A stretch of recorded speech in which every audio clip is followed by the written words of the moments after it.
Shalom, selamat pagi Bapak Ibu Jemaat yang dikasihi Tuhan Yesus Kristus. Atas nama majelis jemaat mengucapkan selamat datang, selamat beribadah di Gereja Kristen Oikumene Jemaat Depok 1. Ibadah minggu kedua sesudah Natal ini kita akan dilayani oleh Ibu Gembala Sidang kita, Ibu Pendeta Iren Tetelepta SSI Teol, dengan tema Misi sebagai Gerakan Oikumene Semesta. Bapak Ibu, untuk perhatiannya sejenak kita ralat di warta jemaat khususnya Komisi Lansia. Tertulis di warta kegiatan olahraga Komisi Lansia hari Jumat 9 Januari 2026 seharusnya hari Selasa tanggal 13 Januari 2026. Terima kasih untuk perhatiannya, Tuhan Yesus memberkati. Baik Bapak Ibu, kita akan memulai ibadah pagi ini. Kita mempersiapkan hati kita. Teduhkanlah hatimu, tenangkanlah pikiranmu, dan arahkanlah dirimu bagi Allah yang perkasa, tatkala engkau memasuki hadirat-Nya yang kudus. Kita bersaat teduh.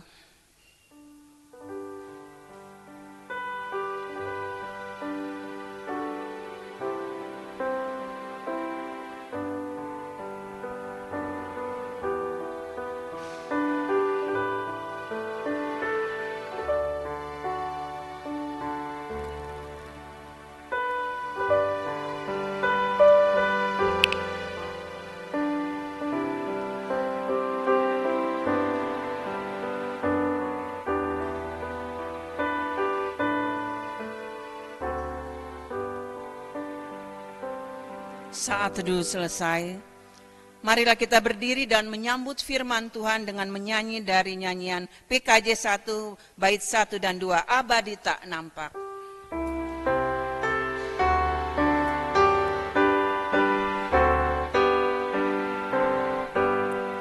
Abadi tak nampak yang Maha Esa, yang tak terhampiri terang matanya, yang dalam putranya telah dikenal. Baginya lah hormat dan kuasa kekal.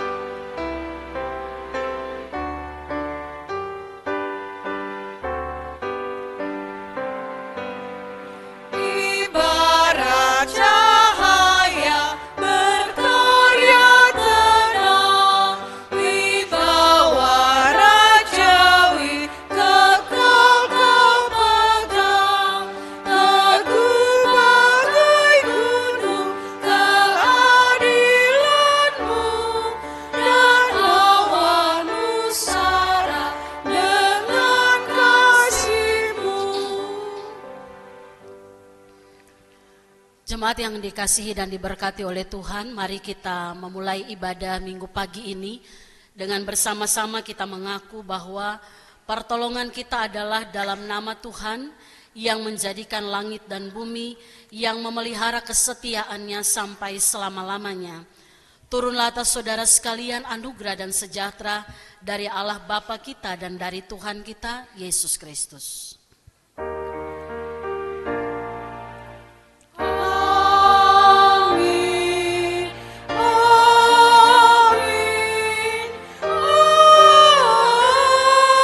amin.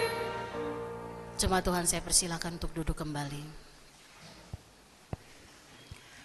Nats pembimbing, Bapak Ibu Jemaat terkasih, mendasari kebaktian kita hari ini, firman Tuhan mengatakan seperti yang tertulis di dalam Kolose 1 ayat 21 sampai 22, demikian firman Tuhan, juga kamu yang dahulu hidup jauh dari Allah dan menjadi musuhnya dalam hati dan pikiran seperti yang nyata dari perbuatanmu yang jahat, sekarang diperdamaikannya di dalam tubuh jasmani Kristus oleh kematiannya untuk menempatkan kamu kudus dan tak bercela dan tak bercacat di hadapannya.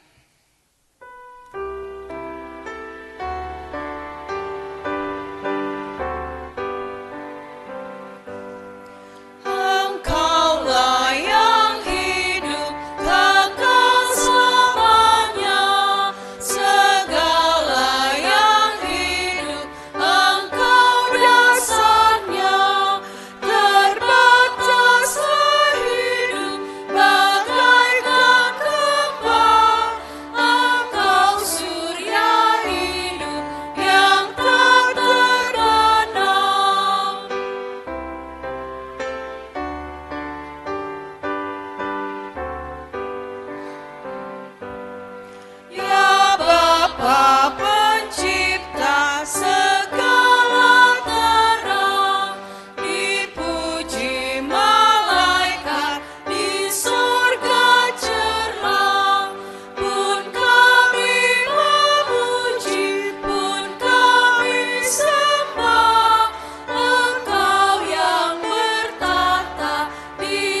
kita merendahkan diri di bawah hukum Tuhan menurut Matius 22 ayat 37 sampai 40. Demikian firman Tuhan. Jawab Yesus kepadanya, kasihilah Tuhan Allahmu dengan segenap hatimu, dengan segenap jiwamu, dan dengan segenap akal budimu. Itulah perintah yang terutama dan yang pertama. Perintah yang kedua yang sama dengan itu ialah, kasihilah sesama manusia seperti dirimu sendiri. Pada kedua perintah inilah tergantung seluruh hukum Taurat dan kitab para nabi. Bapak Ibu Jemaat yang terkasih, menurut tabiat kita yang lama, kita tidak dapat melaksanakan perintah-perintah itu dengan sempurna. Bahkan dalam banyak perkara, kita tidak mampu mengucap syukur dengan benar kepada Allah yang hidup. Namun berdasarkan firman Tuhan di dalam 1 Yohanes 1 ayat 8 dan 9, demikian firman Tuhan. Jika kita berkata bahwa kita tidak berdosa, kita menipu diri kita sendiri dan kebenaran tidak ada di dalam kita. Jika kita mengaku dosa kita, Ia setia dan adil, sehingga Ia akan mengampuni segala dosa kita dan menyucikan kita dari segala kejahatan. Bapak Ibu Jemaat yang terkasih, di atas janji Tuhan ini, marilah kita mengaku dosa-dosa kita dan mempersekutukan diri dalam kekudusan Tuhan. Kita mengaku dosa secara pribadi.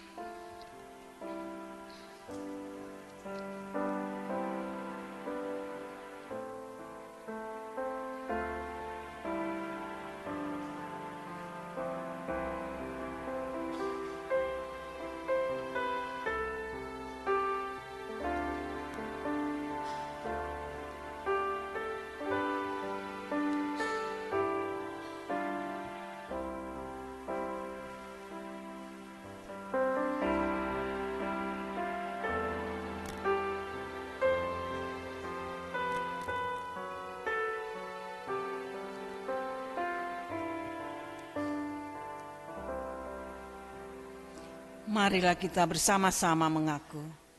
Ya Bapa Maha Kudus, yang penuh pengasihan, kami mengaku kepadamu bahwa kami telah bersalah, baik dalam pikiran, perkataan, dan perbuatan, serta kegagalan dalam berbuat baik.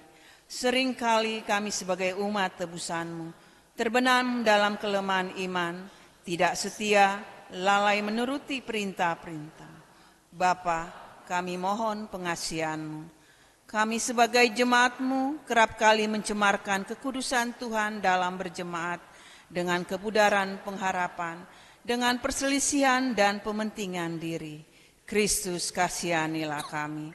Sebagai gereja, kami sering mengabaikan perintah-Mu dengan menutupi diri. Kesaksian sebagai gereja kabur, kesetiaan melayani terhalang oleh dalih-dalih kami. Roh Kudus, kasihanilah kami. Kami mohon ampun atas segala salah dan dosa kami.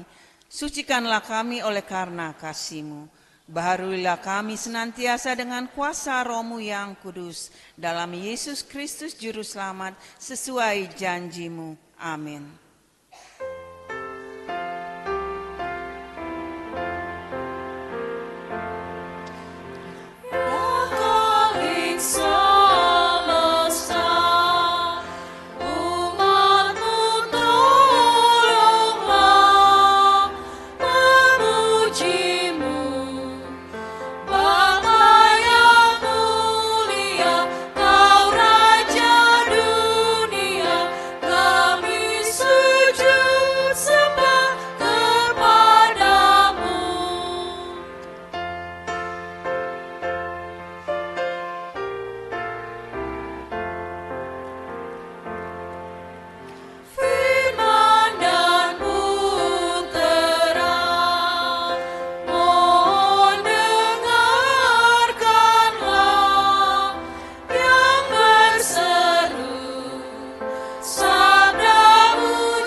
Saya mengajak jemaat Tuhan yang bisa berdiri, mari berdiri untuk mendengarkan berita anugerah Tuhan.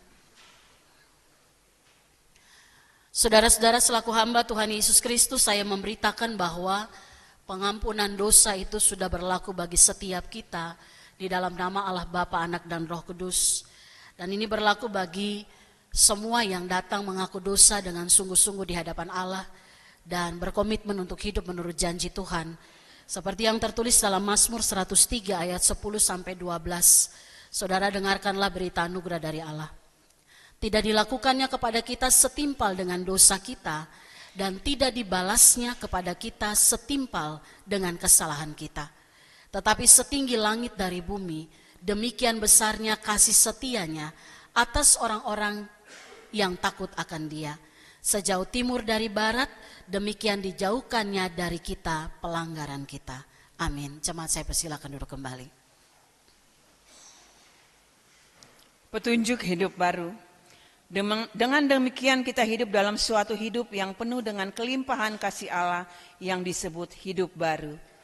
Dengarlah petunjuk hidup baru yang terdapat di dalam 2 Korintus 5 ayat 17. Demikian firman Tuhan. Jadi siapa yang ada di dalam Kristus, ia adalah ciptaan baru, yang lama sudah berlalu, sesungguhnya yang baru sudah datang.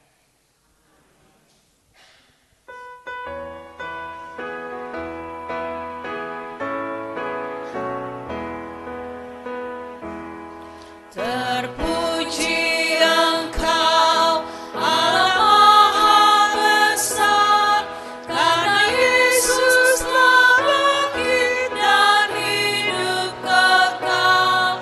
Haleluya, puji Tuhan, haleluya, amin.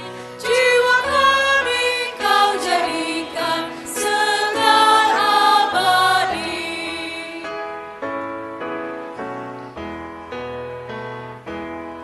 Terpuji Engkau yang telah memberi juru selamat manusia terang ilahi.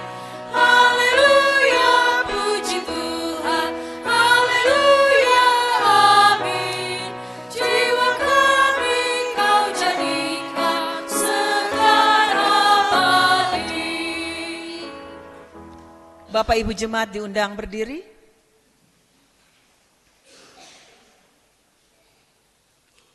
Sebagai jemaat Tuhan Yesus Kristus dalam suatu persekutuan dengan segala jemaat dari segala abad dan tempat, marilah kita mengucapkan bersama-sama pengakuan iman yang am dan rasuli.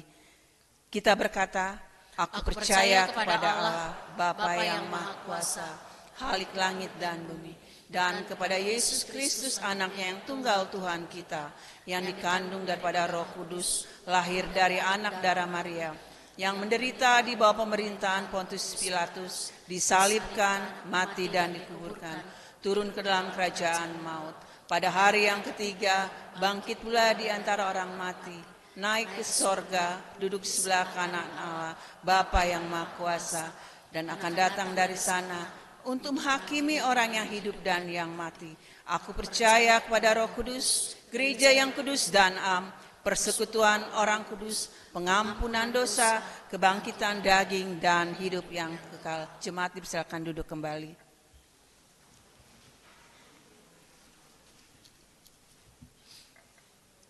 Jemaat Tuhan, mari kita siapkan hati kita untuk mendengarkan firman Tuhan. Kita naikkan pujian Kidung Keesan 370 bait 1, 2, dan 3.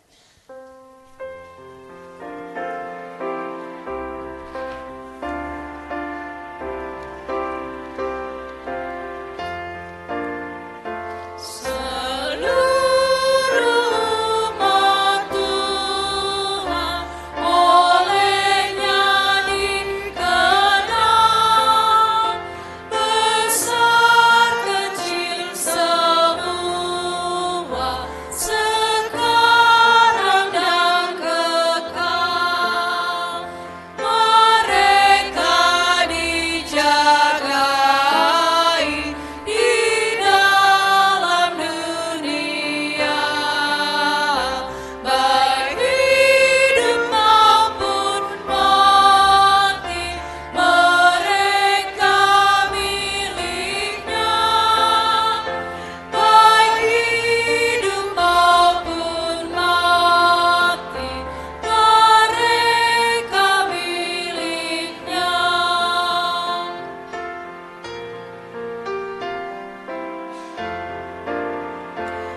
Mari kita berdoa. Kami bersyukur, kami berterima kasih karena kami sungguh merasakan penyertaan Tuhan, kasih sayang Tuhan bagi setiap kami, dan oleh Roh Kudus kami dituntun untuk ada di sini. Kami datang bersyukur atas segala sesuatu yang kami terima dari Tuhan, dan terlebih dari itu kami siap untuk mendengarkan apa yang Tuhan mau untuk kami lakukan dalam hidup kami, sehingga hidup kami boleh menjadi orang-orang yang melakukan pekerjaan Tuhan dalam hal-hal sederhana, namun itu berdampak baik bagi lingkungan di mana kami ada. Bapa, biarlah Roh Kudus menolong kami mengerti kebenaran ini dan melakukannya dalam kehidupan kami. Berbicaralah ya Bapa, kami siap mendengarkannya. Di dalam nama Tuhan Yesus firman yang hidup, Tuhan menyertai saudara. Roh-Nya menyertai engkau. Amin. Jemaat Tuhan, mari kita siapkan bacaan firman Tuhan. Pagi ini kita akan baca bersama dari surat Paulus kepada jemaat di Kolose pasal 1. Kita baca ayat 15 sampai dengan ayat yang ke-23.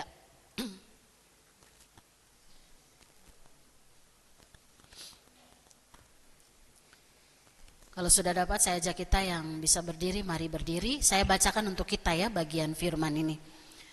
Kolose 1 ayat 15 sampai 23, judul perikopnya adalah keutamaan Kristus. Demikian firman Tuhan. Dialah gambar Allah yang tidak kelihatan, yang sulung, lebih utama daripada segala yang diciptakan.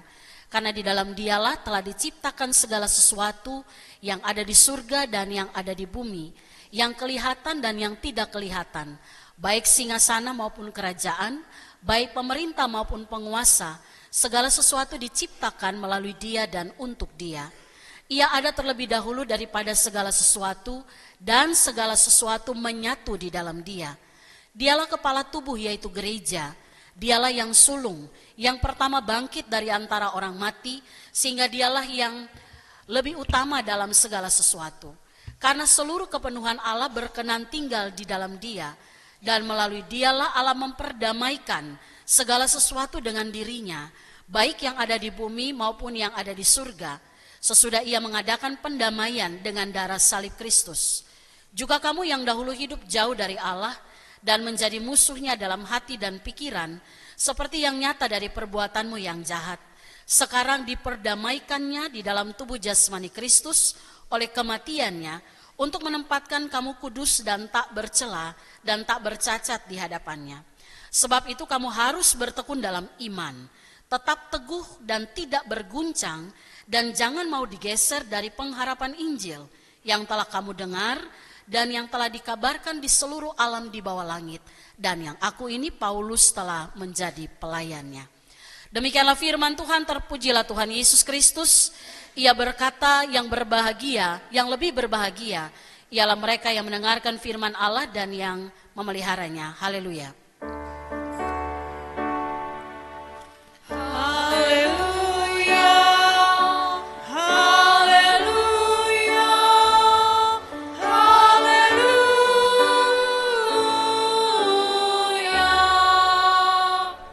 Jemaat dipersilakan duduk kembali.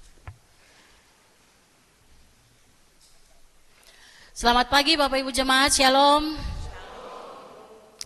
Hari ini kita sudah masuk minggu pertama di tahun yang baru.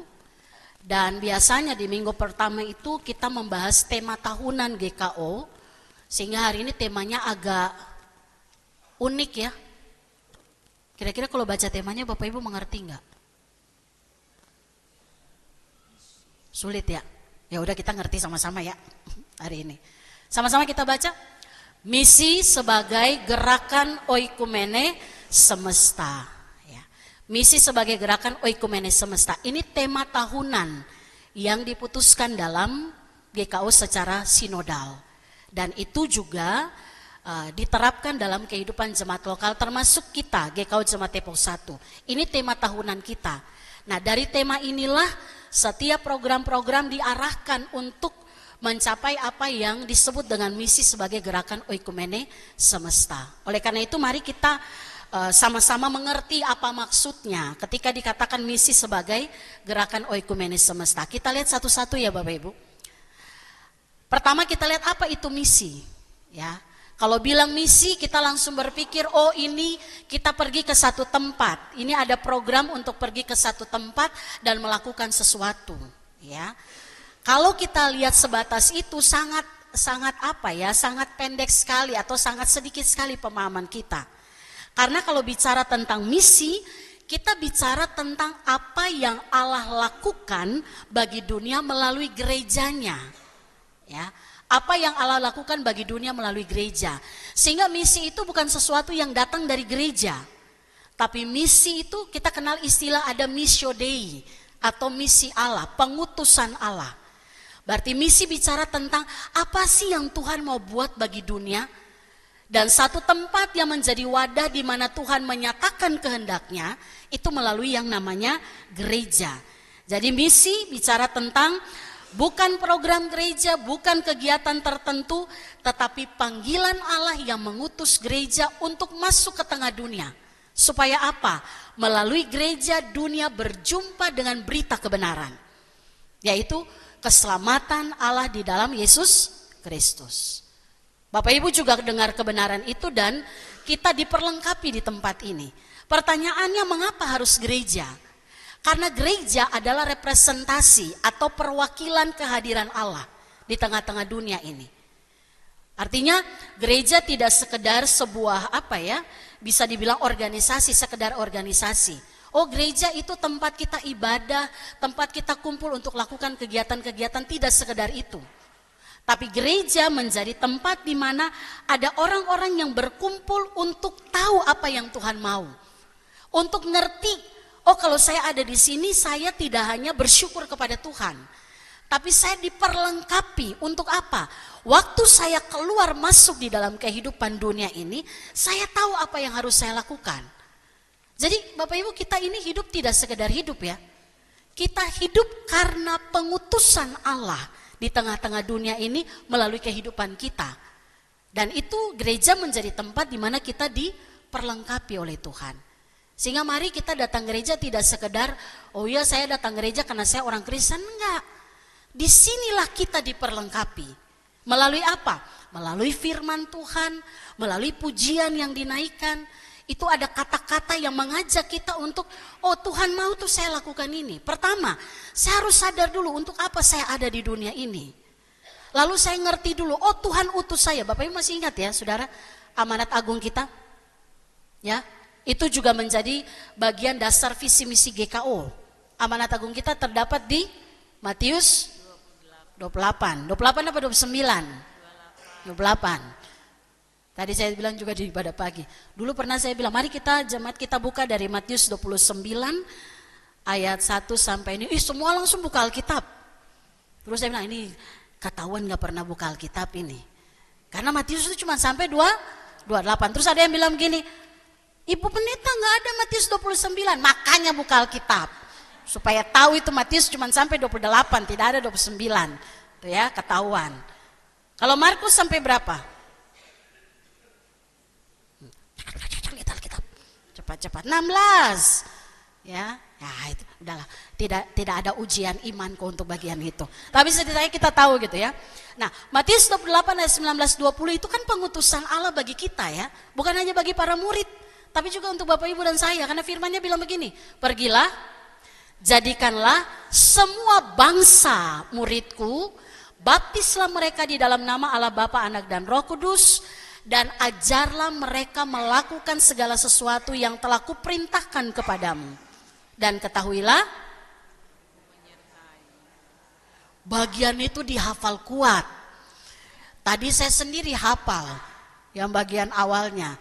Ketahuilah aku menyertai kamu senantiasa sampai akhir zaman. Bapak Ibu, itu pengutusan kita. Jadi mari kita tidak hidup sekedar hidup. Oh saya hidup, oh saya hari ini ada, nanti malam ada ibadah rumah tangga, besok ada ini, enggak. Untuk apa kita ada di sini? Kita datang ke tempat ini bukan sekedar untuk minta berkat, enggak, itu salah besar.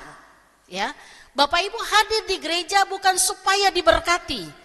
Saya ulang-ulang ini supaya pemahaman kita bisa berubah. Amin. Datang ke gereja bukan untuk diberkati, tapi kita datang karena kita sudah diberkati oleh Allah Dan kedatangan kita menjadi tanda sebuah syukur kita kepada Tuhan. Tidak hanya bersyukur, kita dengar, Tuhan mau saya bikin apa? Dan itu biasanya kita terima melalui firman ataupun pujian yang dinaikkan. Saya kasih contoh satu pujian tadi, yang kalau kita nyanyikan itu, kita sadar siapa kita di hadapan Tuhan. Tadi pujian Kidung Kaisang 370 bilang begini, seluruh umat Tuhan olehnya dikenal, besar kecil semua, sekarang dan kekal. Mereka dijagai di dalam dunia. Bapak Ibu mau tahu siapa yang disebutkan di bagian ini? Saya, betul ya? Besar kecil bukan masalah urusan badan ya. Bisa juga sih kayak begitu, gitu ya.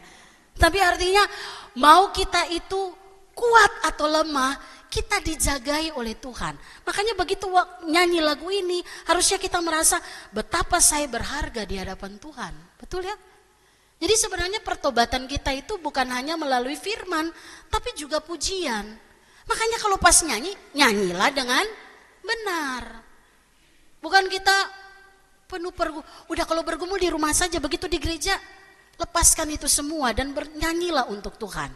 Nah, gereja menjadi representasi atau gambaran kehadiran Allah di dunia ini. Karena melalui gereja yang adalah tubuh Kristus, orang seharusnya berjumpa dengan berita keselamatan di dalam Yesus Kristus. Jadi sekali lagi, gereja bukan sekedar organisasi. Oh, saya harus ada di gereja supaya kalau ada apa-apa, ada yang layani saya. Itu ada loh yang pandangan kayak begitu. Ada enggak? Ada. Udah daftar gereja aja, kalau ada apa-apa nanti dilayani. Bukan itu. Tujuan kita ada dalam gereja adalah supaya kita diperlengkapi. Kenapa? Karena penugasan kita itu ada dari Tuhan masing-masing kita. Makanya saya suka bilang, lihatlah tempat di mana kita ada, itu ladang misinya kita. Apa ladang misi artinya? Itu di tempat di mana saya harus lakukan sesuatu sesuai maunya Tuhan. Contoh, anak-anak muda yang pergi ke sekolah. Anak-anak sekolah ya. Saya suka bilang, jangan pergi sekolah hanya untuk dapat nilai bagus dan kamu punya masa depan yang baik. Tapi jadikan itu ladang misimu. Sehingga kamu tahu, kalau saya ada di sekolah, saya harus buat ini. Kenapa? Karena hidup saya ada dalam pengutusannya Tuhan. Amin. Kantor juga begitu. Kalau saya ke kantor, saya buka usaha saya, ini ladang misi saya. Sehingga apa yang saya kerjakan itu benar-benar datang dari apa yang Tuhan mau. Supaya kita tuh enggak pencitraan di hadapan Tuhan. Bapak Ibu tahu enggak pencitraan di hadapan Tuhan? Itu kalau di gereja, baik semua. Coba lihat, ada orang jahatnya di samping kiri kanan. Dilihatin juga. Gitu ya. Ada nggak orang jahat di sana? Saya suka bilang, jangan cari orang jahat di gereja, nggak ketemu. Karena semua terlihat, iya kan?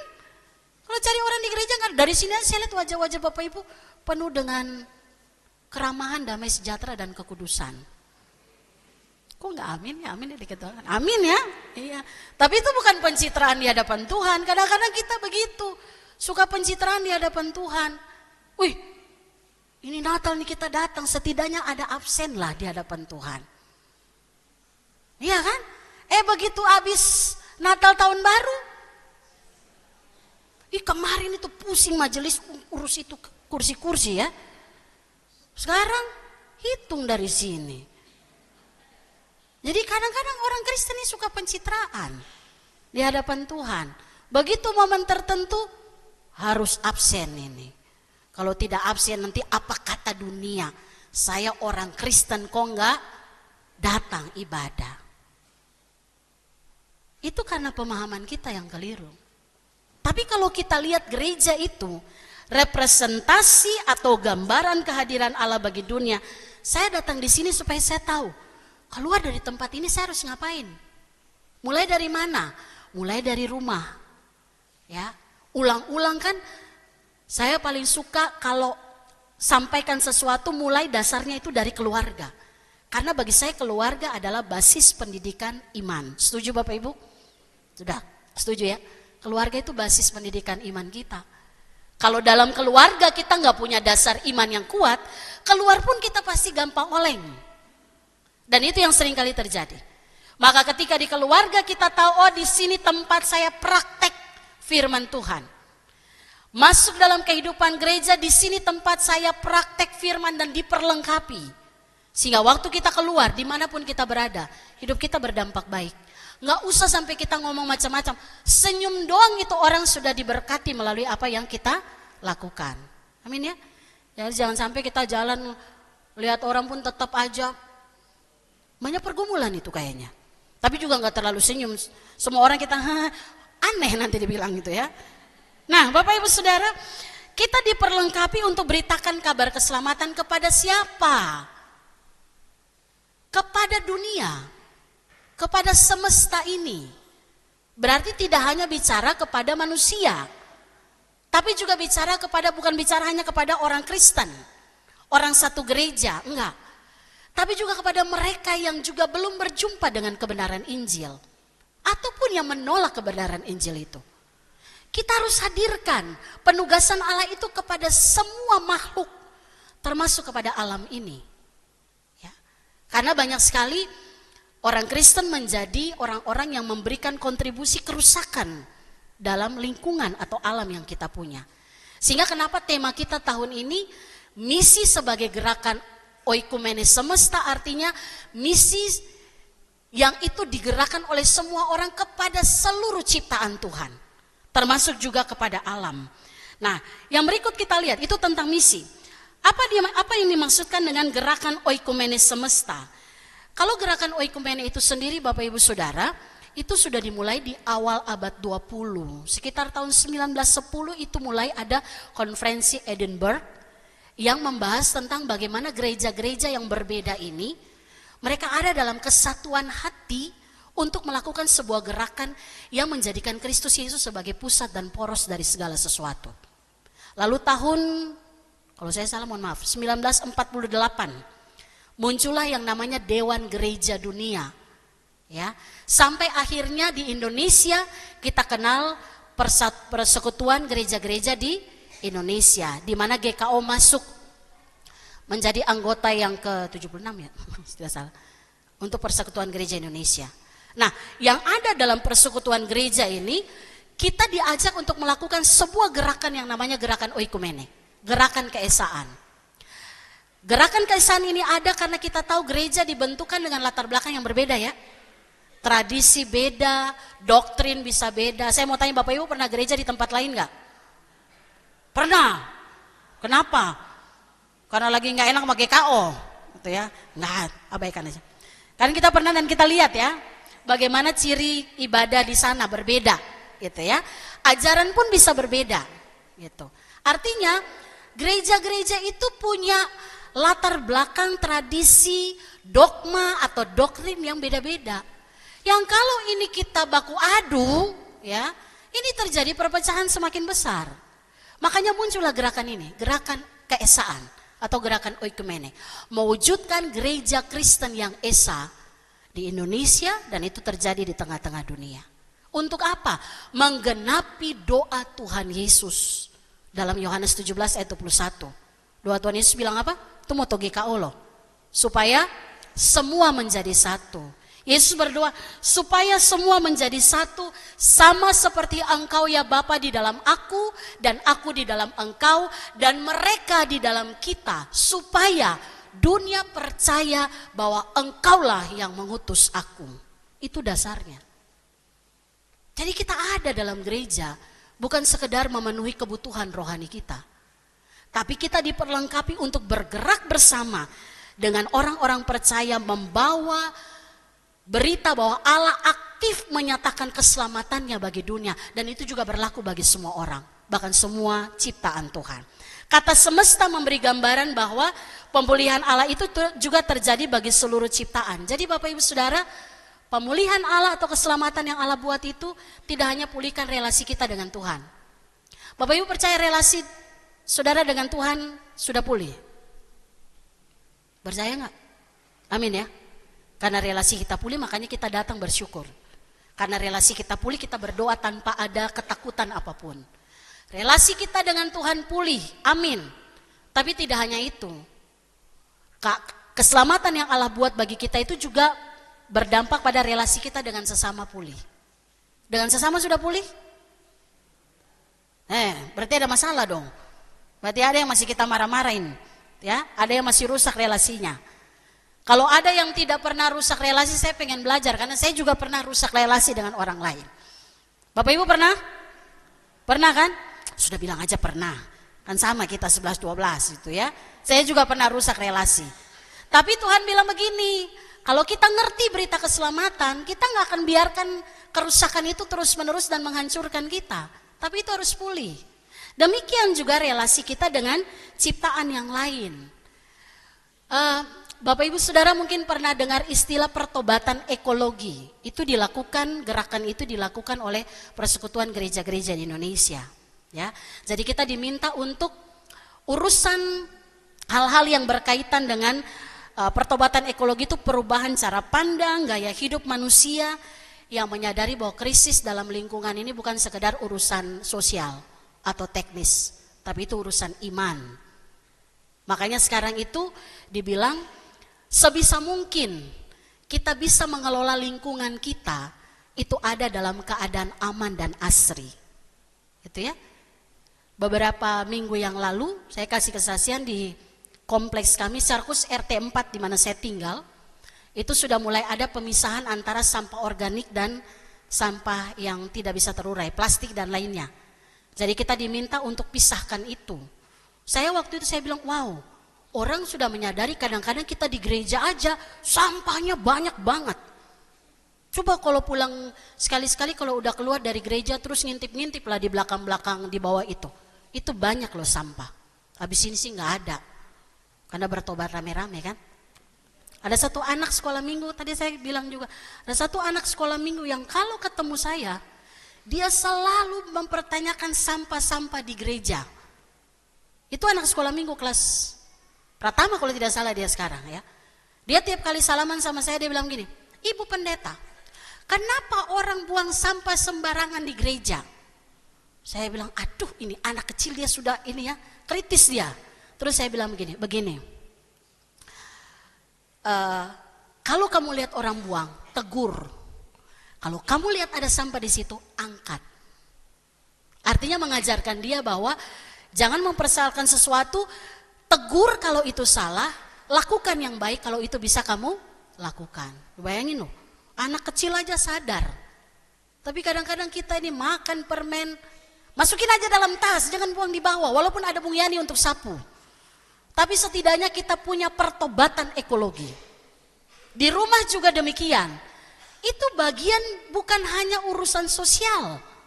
Tapi hari ini kita dengar gerakan Oikumenes Semesta itu bicara tentang apa yang Tuhan mau kita lakukan bukan hanya urusan iman, tapi juga pemulihan kita dengan alam di mana kita ada. Jangan sampai orang masuk dalam rumah kita, hirup udara aja kita udah mikir 2 kali gitu ya. Betul nggak Bapak Ibu Saudara? Gitu ya. Jangan kita mau kunjungan, baru bersihin. Harusnya itu menjadi gaya kehidupan kita. Ya.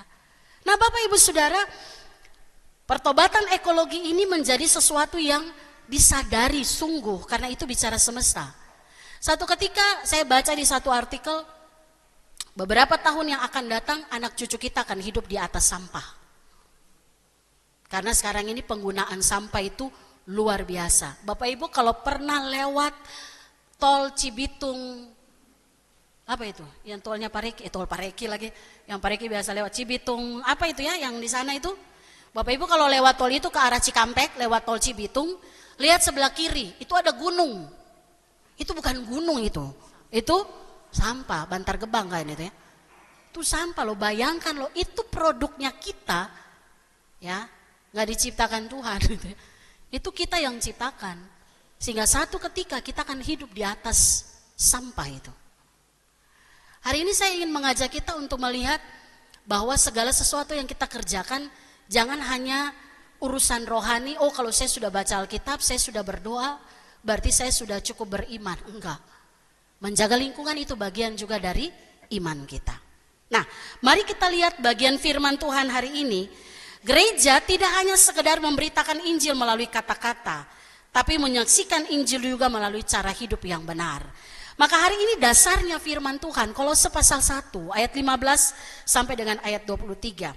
Mengapa kita harus melakukan gerakan oikumenes semesta? Karena di bagian ini Paulus menjelaskan kepada jemaat Kolose gambaran tentang Kristus sebagai pusat dari segala sesuatu. Kristus adalah poros dari segala sesuatu. Sehingga kalau kita percaya Yesus Kristus adalah Tuhan, dimanapun kita ada, misi Allah itu kita kerjakan. Ya, misi Allah itu kita kerjakan. Sederhana, tapi percaya itu berdampak baik. Saya suka agak sedikit terganggu kalau di pintu tol. Orang suka ambil kertas itu ya, tol, terus buang aja begitu. Coba sekali-sekali kalau di limo itu terbang kemana-mana itu kertas. Dalam pikiran, kok orang gak mikir ya? Itu barang kecil kan tinggal diginiin aja, tunggulah. Begitu ada tempat sampah kamu buang di situ. Ya. Satu budaya orang Jepang yang saya lihat itu luar biasa. Di sana tempat sampah minim sekali, tapi lingkungan itu sangat bersih. Di kita tempat sampah di mana-mana, tapi sampah pun berserakan di mana-mana. Nah, saya habis ini mau lihat lingkungan gereja dulu. Siapa tahu lebih banyak puntung rokok di situ kan? Iya tuh, karena orang pikir habis itu langsung cium, melayang kemana tanpa kita tahu bahwa itu mempengaruhi. Dan itu datang dari cara berpikir kita. Ayat ini bilang, Yesus adalah pusat dari segala sesuatu. Dan kita melihat dunia sebagai ladang misi atau ladang perdamaian Allah. Bapak Ibu perhatikan ayat 17. Sama-sama kita baca ayat 17. Ia ada terlebih dahulu daripada segala sesuatu. Dan segala sesuatu menyatu di dalam Dia. Ini ayatnya nih yang mau bilang, Paulus mau bilang bahwa Yesus Kristus adalah asal bahkan pusat poros dari segala sesuatu yang ada dalam dunia ini. Artinya Bapak Ibu Saudara, apapun yang saudara dan saya lakukan, baik secara pribadi maupun gereja, itu harus membawa orang untuk melihat kasih keadilan Allah di dalam kehidupan Yesus Kristus. Yesus jadi pusat dari seluruh pergerakan kehidupan kita. Sehingga apa yang kita lakukan, kalau 3:23 bilang, apapun juga yang kamu lakukan, lakukanlah seperti untuk Tuhan, bukan untuk manusia. Buang sampah itu pun juga bukan untuk manusia, tapi kita lakukan itu untuk Tuhan. Kenapa? Saya sedang menyatakan iman saya melalui pendamaian saya dengan lingkungan yang ada. Yesus menjadi pusat dari segala sesuatu itu bisa dikatakan bukan hal yang mudah. Kenapa? Karena kita manusia itu seringkali lebih suka kepada berpusat pada diri kita sendiri. Saya kasih contoh sederhana saja.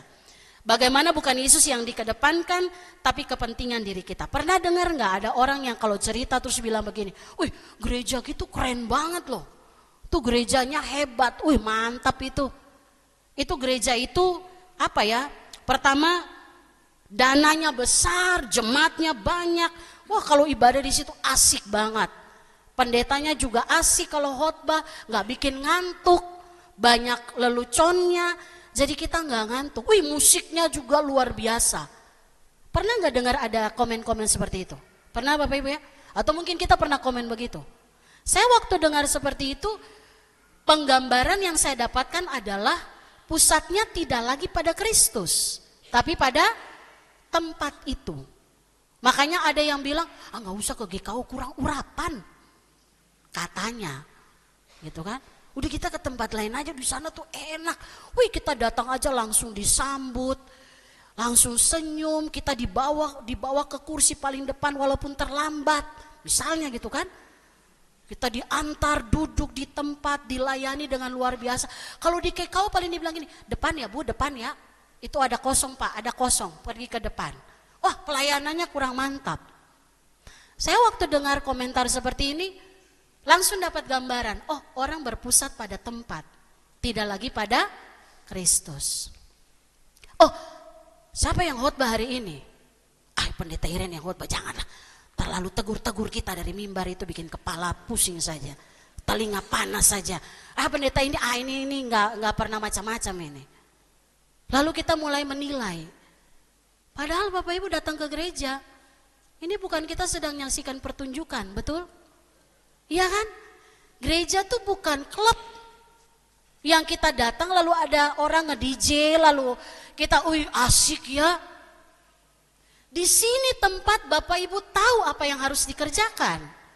Supaya kita keluar dari pintu gereja ini, kita nggak lagi hanya berurusan dengan hal-hal yang berkaitan dengan kepentingan kita, tapi kepentingan Tuhan. Kenapa? Misi Allah itu kita terima, Missio Dei. Kita terima itu dari Tuhan.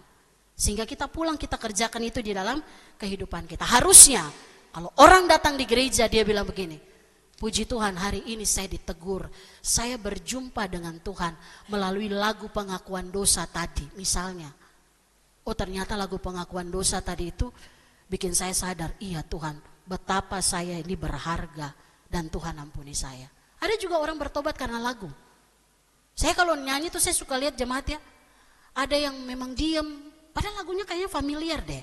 Cuman mungkin dia pikirannya lagi banyak, jadi nggak nyanyi. Bapak Ibu saya nggak perhatikan, saya lihat satu-satu bibirnya. Aman. Kecuali lagi ngomong orang ya, saya lihat loh siapa yang nyanyi, siapa yang tidak. Nyanyi pun apakah sekedar atau itu ungkapan syukur kita sama Tuhan. Amin. Saya yakin habis ini lagu penutup nyanyi semua buka mulu lebar. Karena sudah tahu gitu ya. Kenapa? Karena disinilah tempat kita diperlengkapi sebagai keluarga Allah. Berapa lama kita bersama dalam gereja, harus ada perubahan cara berpikir kita. Sehingga gereja tidak lagi jadi tempat di mana saya dapat sesuatu yang menarik, kalau enggak menarik, saya pergi ke tempat lain aja. Itu kalau bahasa gaul bilang cetek sekali. Iman yang dewasa apa dangkal? Oh, masih ingat tuh?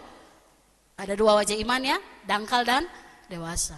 Orang yang imannya dangkal itu dia melihat hanya sebuah pertunjukan, bukan sesuatu yang dia terima dari Tuhan.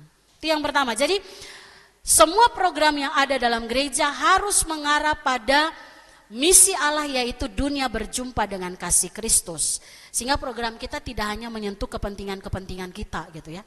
Kemarin waktu kami bahas tentang program pelayanan 2026 yang mengarah kepada tema kita, misi sebagai gerakan oikumenis semesta, itu kita lihat, jangan program kita kebaktian Padang. Kok misi semua punya kebaktian Padang? Dan biasa kalau kebaktian Padang itu sedikit apa banyak? Ya, banyak pencitraan. Kemudian begitu jalan-jalan ke sini, lah kapan kita menyentuh yang namanya orang-orang yang sedang ada dalam keterasingan mereka?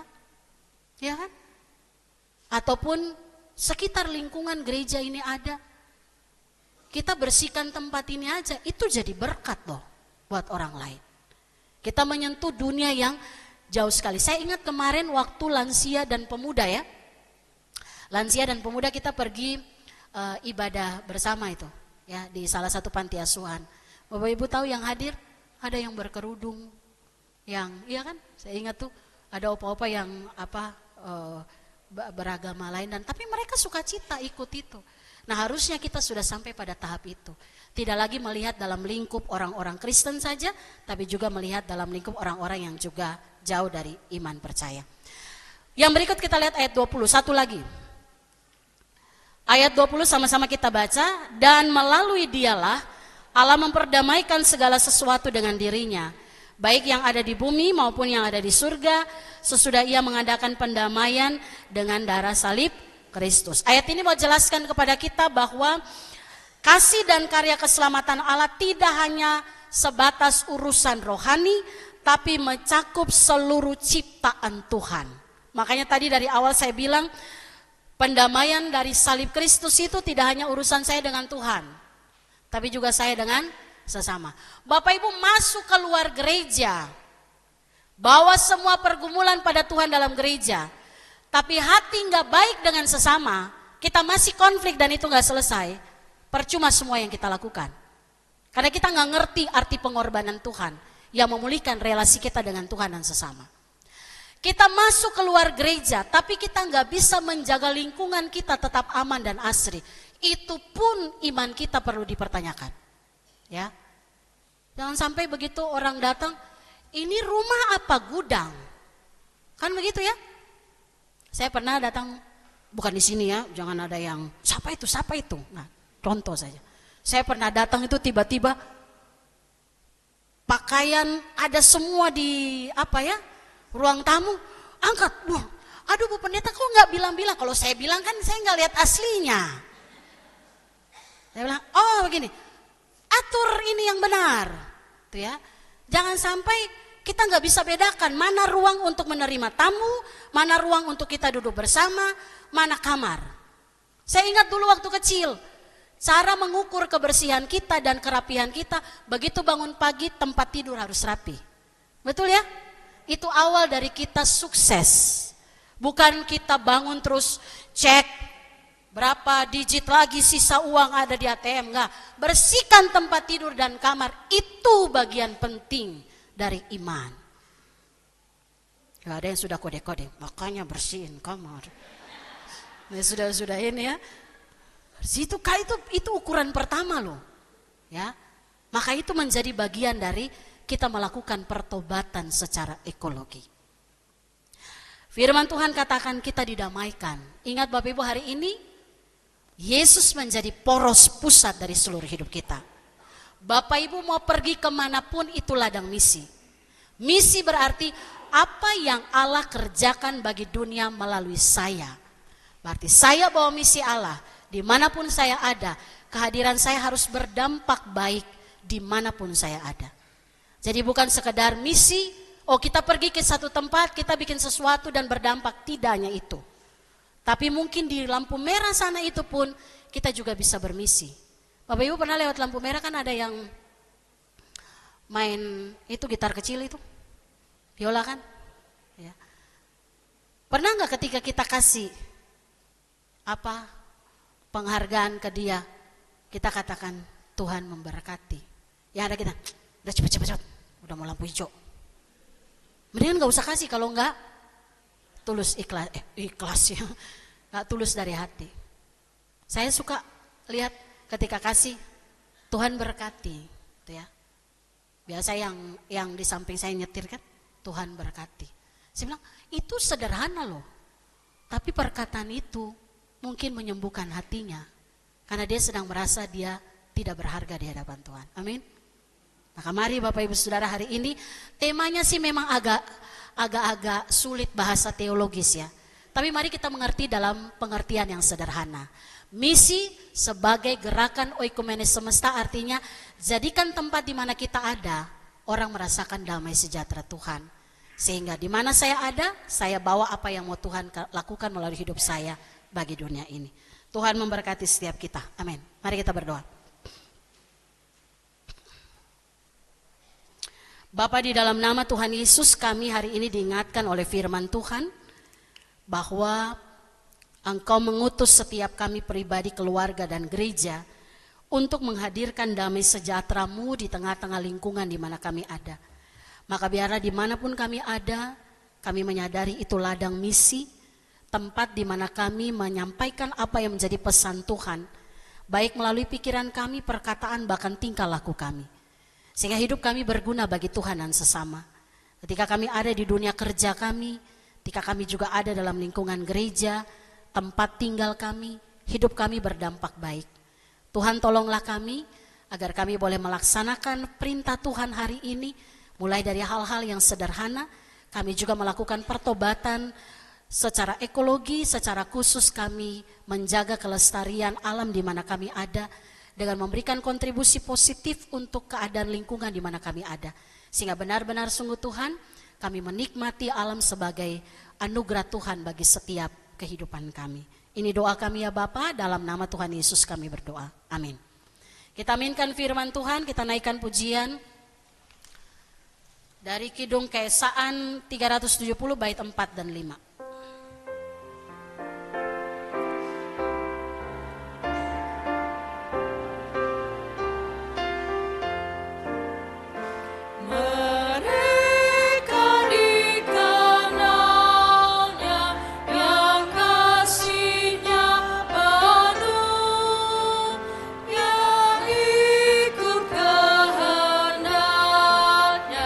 Dan hidup dalam roh.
kita menyatukan hati dan menaikkan beberapa pergumulan dalam doa syafaat.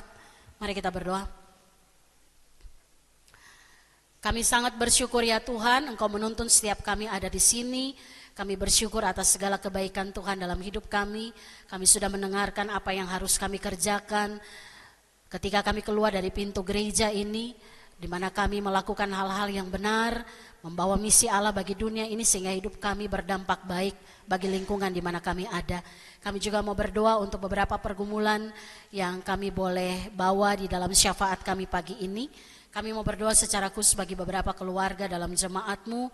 Kami doakan keluarga Bapak Jogi Alvin Franklin, keluarga Bapak Yance Polnaya, keluarga Bapak Teprianus Mose, keluarga Bapak Cornelis Sularupun, keluarga Ibu Evan Julita Carolina Panggabean, keluarga Bapak Mulia Anderson Sinurat, keluarga Ibu Heni Sinaga, keluarga Bapak Albert Mangasa Lumban Tobing, keluarga Bapak Andri Sabto Yulianto, dan keluarga Bapak Immanuel Sahat Marulitua Situmorang. Tuhan berkati 10 keluarga yang kami sebutkan dalam syafaat pagi hari ini. Tuhan mengenal setiap keluarga dengan hal-hal yang digumuli. Tuhan menjawab setiap doa yang dinaikkan. Tuhan berkati masa depan keluarga secara khusus anak-anak cucu, diberkati masa depan mereka, dan pakai hidup mereka untuk menjadi alat Tuhan dimanapun mereka berada.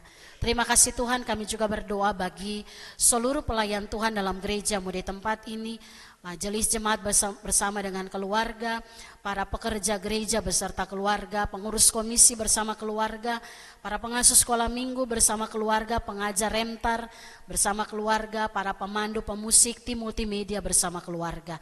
Tuhan, kami percaya bahwa Engkau telah memilih para pelayan-Mu, biarlah kami tidak sekedar melayani sebagai bagian dari tanggung jawab organisasi kami, tetapi benar-benar gereja menjadi organisme di mana kami bertumbuh bersama di dalam pengenalan akan Tuhan, dan secara khusus para pelayan menjadi teladan iman dalam kehidupan umat-Mu di tempat ini.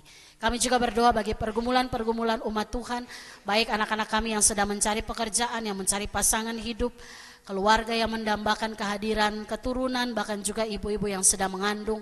Tuhan memberkati. Kami juga tetap mendoakan anak-anak yang telah meninggalkan iman kepada Tuhan Yesus. Tuhan, Engkau Allah yang mengenal mereka, menjamah hati pikiran mereka, sehingga dalam iman kami boleh percaya bahwa satu ketika mereka boleh ada dalam pengakuan bahwa Engkau Yesus Kristus sebagai Tuhan dan Juru Selamat mereka.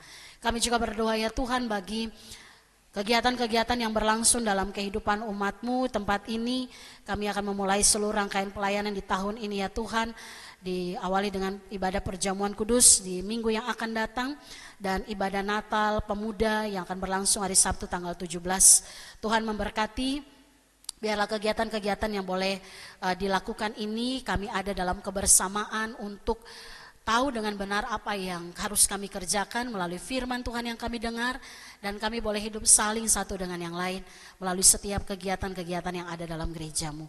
Kami mendoakan jemaat Tuhan yang sedang sakit, mengalami kelemahan tubuh. Kami doakan orang tua kami, saudara kami, Ibu Lemina Turnip Sihalo, Ibu Supartina Makatipu, Ibu Yuliana Siwu, Bapak Ruslan Yudiseno, Ibu Siti Sudarsi Tukiar, Ibu Dece Erna Mantiri Sudarno, Ibu Yosefin Hetarion Suwarno, Ibu Lisya Murtini Asada Diara, Bapak Budianto, dan Bapak Tukiar Pranoto Saputro. Tuhan Yesus berkati orang tua kami, bahkan saudara-saudara kami yang saat ini mengalami kelemahan tubuh. Kami yakin dan percaya bahwa jamahan Tuhan sudah terjadi bagi kehidupan mereka, sehingga obat penawar, makanan, minuman itu semua adalah alat yang Tuhan pakai untuk menyatakan kesembuhan bagi tubuh jasmani secara total. Terima kasih Bapak, kami juga berdoa dan bersyukur bagi jemaat yang berulang tahun di minggu ini. Kami doakan Ibu Lisa Susanti, Ibu Lina Katarina Aritonang, Devina Lovelia Andris, Ibu Heni Sinaga, Saudari Monika Anabel Nainggolan, Ibu Putri Alvita, Charlie Kensi Natonis, Ibu Elizabeth Sujarni, Ibu Ellen Sihombing Nababan, dan Saudari Jessica Laurencia Ganap. Tuhan berkati ke-10 saudara kami, bahkan juga mungkin orang tua kami, keluarga kami yang berulang tahun di minggu ini. Biarlah dengan pertambahan setahun usia, sukacita, damai sejahtera Allah menaungi kehidupan mereka, dan menyadari bahwa masih ada kesempatan untuk terus dipakai oleh Tuhan, berguna bagi pekerjaan Tuhan dan juga bagi sesama. Kami juga berdoa ya Tuhan bagi pos pelayanan kami yang ada di Dalung Bali, biarlah semakin bertumbuh. Sinode GKO dengan segala program yang ada, biarlah kami juga boleh ambil bagian di dalam mencapai apa yang menjadi agenda Tuhan bagi gereja melalui Sinode GKO. Dan kami juga berdoa bagi bangsa dan negara kami, Kota Depok di mana kami ada, pemerintah kami Tuhan berkati agar segala hal yang menjadi kebijakan, keputusan yang diambil, biarlah untuk kesejahteraan, pemulihan masyarakat di mana kami ada, dan kami juga boleh memberikan hal-hal yang positif dan baik di lingkungan di mana kami ada, sehingga keadilan, kedamaian itu boleh terjadi dalam kehidupan kami bersama. Terima kasih Tuhan, kami juga hari ini mau berdoa bagi salah satu suku yang terabaikan. Kami doakan suku Muko-Muko. Tuhan memberkati agar ada pekerja-pekerja ladang misi yang Tuhan panggil untuk melayani orang Muko-Muko, dan agar mereka juga menjadi percaya, efektif, ada dalam kelompok belajar bersama, diajar untuk menjadi pengikut Kristus yang taat dan setia. Dan kami berdoa biarlah kuasa Roh Kudus meruntuhkan segala benteng okultisme yang dibangun dalam kehidupan orang Muko-Muko. Terima kasih Tuhan, ini menjadi doa kami. Semua yang hadir dalam ibadah minggu pagi ini, kami yakin dan percaya kami pulang dengan membawa sukacita yang daripada Tuhan, dan berkat Tuhan menyertai seluruh perjalanan kehidupan kami, sehingga melalui berkat yang kami terima, kami menjadi saluran berkat bagi kehidupan banyak orang. Ini doa kami ya Bapa, ampuni salah dosa kami Tuhan. Kami bawa doa ini hanya di dalam satu nama Tuhan kami, Yesus Kristus, Allah kami yang hidup, yang sudah mengajarkan kami berdoa bersama demikian. Bapa kami yang di sorga, dikuduskanlah namamu, datanglah kerajaanmu, jadilah kehendak-mu di bumi seperti di sorga. Berikanlah kami pada hari ini makanan kami yang secukupnya, dan ampunilah kami akan kesalahan kami, seperti kami juga mengampuni orang yang bersalah kepada kami. Dan janganlah membawa kami ke dalam pencobaan, tapi lepaskanlah kami daripada yang jahat, karena Engkau yang punya kerajaan, dan kuasa, dan kemuliaan sampai selama-lamanya. Amin. Kita akan mempersiapkan persembahan syukur kita.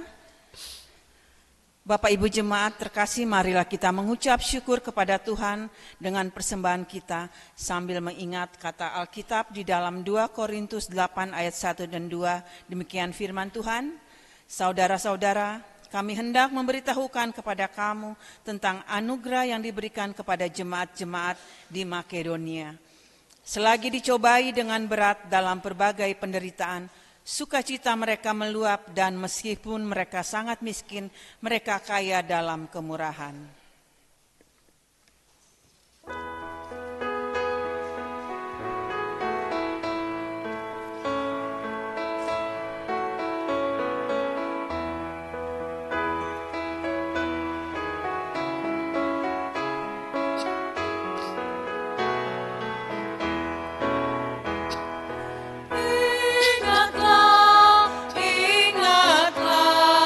Ingatlah pengorbanan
Bapak Ibu diundang berdiri, kita mengucap syukur dalam doa yang kita ucapkan bersama-sama.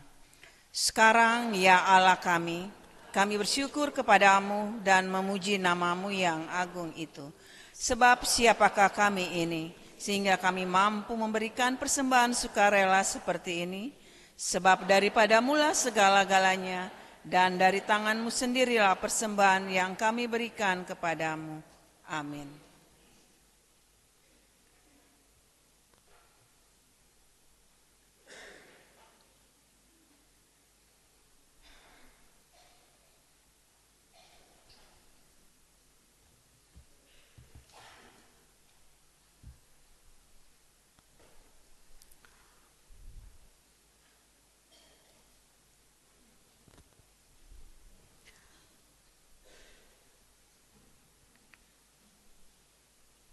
Bapak Ibu Saudara jemaat yang dikasihi oleh Tuhan, seperti yang telah diwartakan dalam 2 minggu berturut-turut bahwa dalam ibadah minggu tanggal 11 Januari yang akan datang, minggu depan, itu akan dilayankan sakramen perjamuan kudus awal tahun.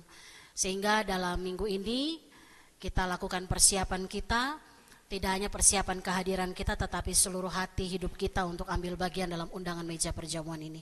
Untuk itu saya perlu tanyakan bagi Bapak Ibu Saudara, Bapak Ibu siapkan hati untuk ambil bagian dalam perjamuan minggu depan? Amin. Mari kita siapkan hati melalui persiapan doa kita. Mari kita berdoa. Bapa, Engkau melihat setiap kami yang rindu untuk terus mewartakan tentang kebenaran Tuhan, melalui undangan meja perjamuan sebagai tanda kami meresponi karya keselamatan yang daripada Allah dalam kehidupan bersama sebagai gereja Tuhan. Minggu depan akan dilayankan perjamuan kudus. Tuhan melihat setiap hati kami yang siap untuk ambil bagian. Biarlah kami tidak sedang menyiapkan kehadiran kami secara fisik, tapi hati kami, hidup kami siapkan untuk ambil bagian dalam perjamuan kudus ini.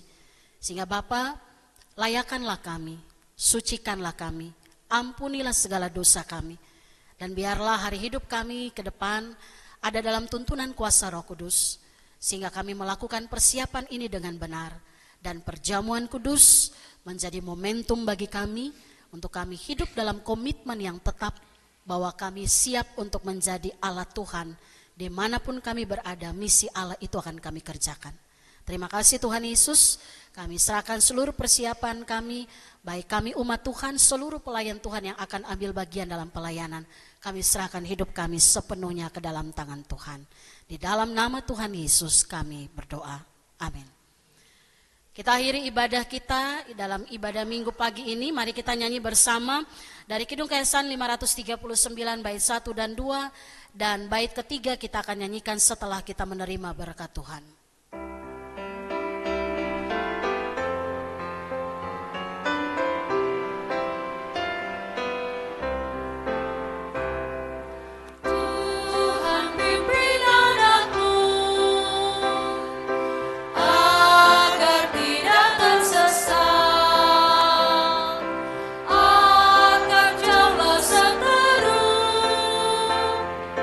Bila kau tetap dekat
Jemaat kekasih Kristus, arahkanlah hatimu kepada Tuhan dan terimalah berkat-Nya. Tuhan memberkati saudara dan melindungi saudara. Tuhan menyinari saudara dengan wajah-Nya dan memberi saudara kasih karunia. Tuhan menghadapkan wajah-Nya kepada saudara dan memberi saudara damai sejahtera.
Silakan duduk untuk bersaat teduh kembali.